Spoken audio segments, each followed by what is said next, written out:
Hello, everybody. It's me, Carmine DeStefano, the Bookman.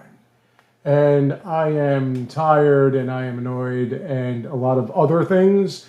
So I'm going to try to do this real quick. It will take me a while, but maybe not too much of a while. Unicorn Overlord.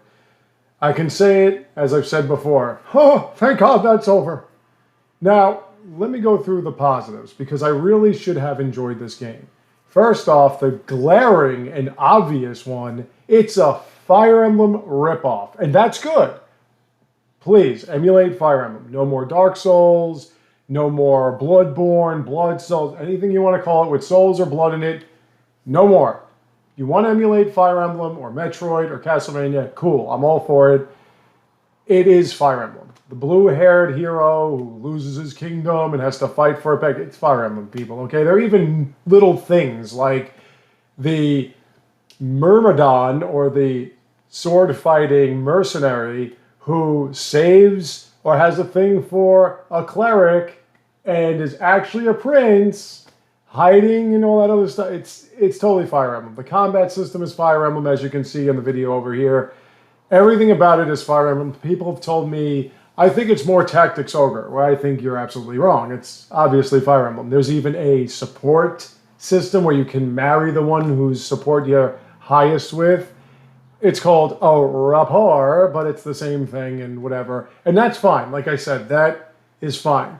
The art style is really nice, sweet anime. The women are absolutely stunning. I'm sure the real men's men who have problems with women leading armies, they'll love seeing that there are about 50% or more heroines.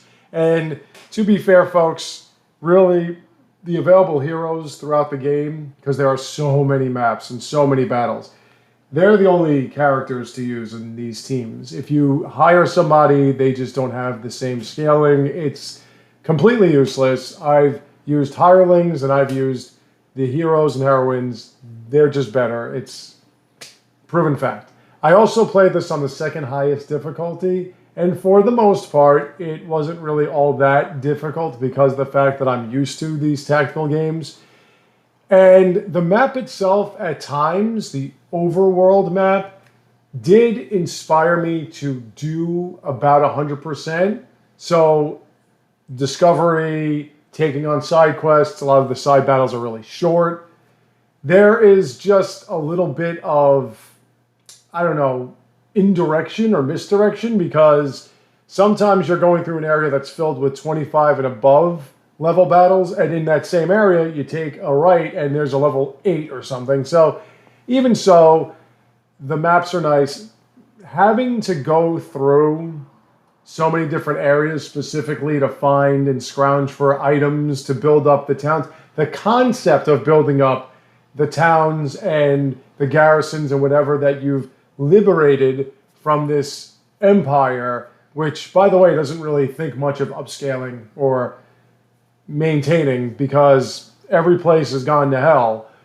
But that idea is okay. However, seeking out ice crystals or honey apples for reasons, I don't really know about that. I do like the fast travel. The map itself doesn't really lend itself to having a good idea as to where you're going. Like, you know the end goal, but you don't know really how to get there. And that also lends itself to finding things off the beaten path and whatever, but the overall execution could have been a little bit better. And speaking of all that, I did love the art style. I did like a lot of the characters. The storyline is your typical Japanese fight against an empire. They're evil. They destroy everything, anti-capitalist, whatever. But the one problem with this game is the combat system. And in a tactical, turn-based role-playing game, that's a really big problem. Now, one of the issues is that there are too many classes.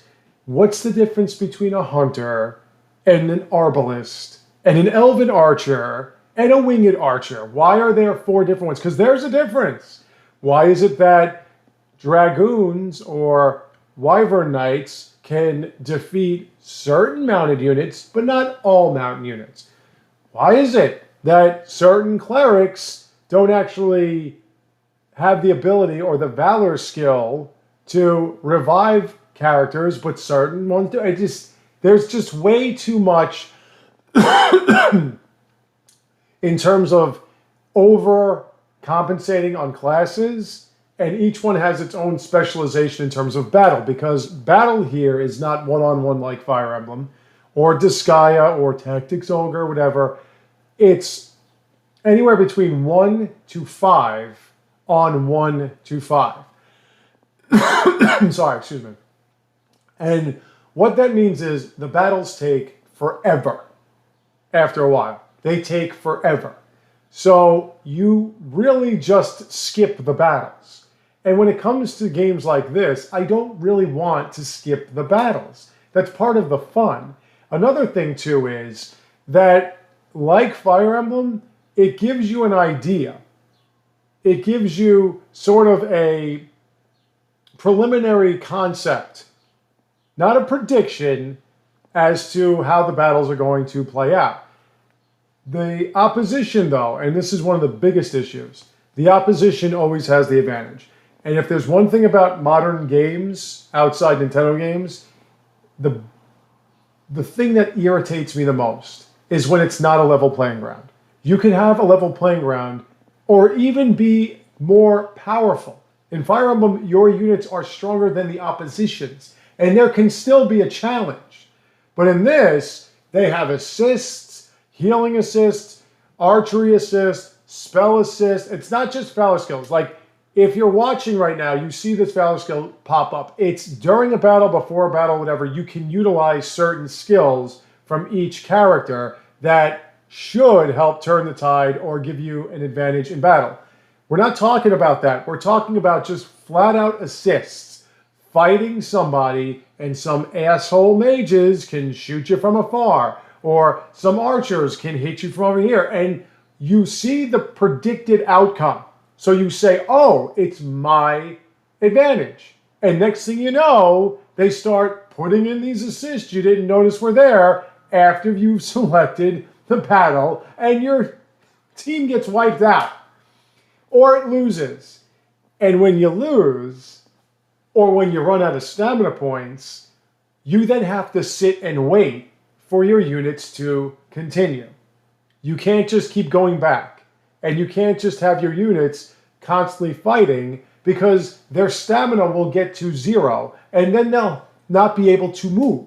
So the only way they can move or do anything outside getting attacked is they have to rest. And rest takes about 18 seconds. And every map has a time limit for reasons that don't make any fucking sense. What? So I'm fighting for the sanctity of the human race, and I've got a limited amount of time. The dude's sitting right there. He's not going anywhere. Why do I have to waste any of my time with the fear that I'm going to run out of it? Especially when I need to get every unit available to attack this fucker. And it got so bad. I was playing the entire game on the second hardest difficulty. I had to put it on the easiest just to get through the final boss. And that was the second time you fought this dick. And it turned out to be your mom, but whatever. I don't care about the storyline.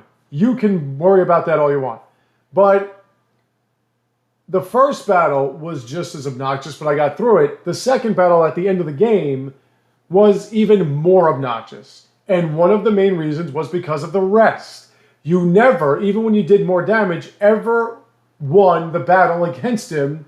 So you were stuck resting while he's healing. It's just an absolute fucking joke. You totally turn the entire game against the player. And that is something that I just cannot forgive. Now, I wouldn't mind seeing this, because I love Atlus, I love Sega, I love Vanillaware's art and everything. I wouldn't mind seeing them push this to another game. But they have got to do something with the combat system. It is the biggest failure of this game. And it's not the entire game. It's just specifics that ultimately led to some of the most egregiously obnoxious battles I've ever had to stomach.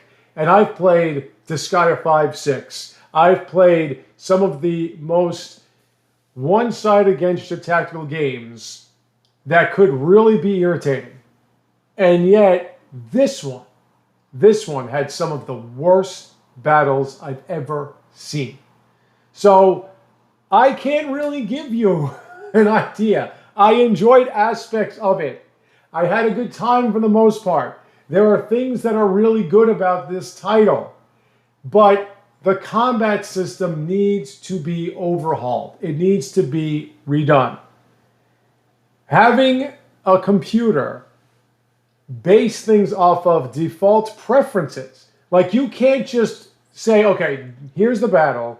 Let me get my own 2 cents in there under certain circumstances. Let it play out as it plays out when I'm fighting whatever. But when I'm taking on this group, let me be able to tell the computer or let me be able to cut into a battle that I think needs my input. No. You have to base it off of preferences. So you have to do a shit ton of busy work to get the preferences that you want. And trust me, folks, if you're afraid of artificial intelligence taking over, this game proves that it ain't got any chance. Because you have to hold the hand of your teams constantly. If you destroy a unit that you gave one team, aside from the one that defeated the unit, the go-ahead to fight, they just sit there. If you want them to move to a certain area and that area gets attacked or something and they didn't attack, they just sit there. When it comes to preferences, I tried using preferences. The damn computer just didn't do anything. It just waited for the specific moment that the preferences gave it without any kind of conceptualization, any change due to the certain circumstances. It didn't even listen to the preference that I gave it. It just kind of did its own thing while not doing anything. So, yeah, a lot of things need to change. I would look forward to another one if there is another one in the works. I don't think there will be. Could be wrong. But as this game stands now, I would definitely put it on, if you want to play it, and I would not tell you to avoid it. I think it's good enough. I would start off on like average difficulty, get through the game, figure out the nuances with all the different classes and specializations and characters or whatever, and then go back, do 100%. I mean, I did virtually everything. I had the best sword, I had all these other swords and weapons and whatever. I powered the rings up. I did everything I was supposed to do. So I don't know what else you could have done. I did about 95% of the map. But really, there was a lot to it I enjoyed. And I enjoyed more than I didn't. But there were just too many battles that did not work. And the combat system does not work overall. So that's it. So that's up to you. I don't know what to tell you. I would suggest it. Got nothing better to do, but I would not be surprised if you didn't fully enjoy yourself. Thank you all for watching, and more for you soon to come. So stay tuned, take care, and have a great day.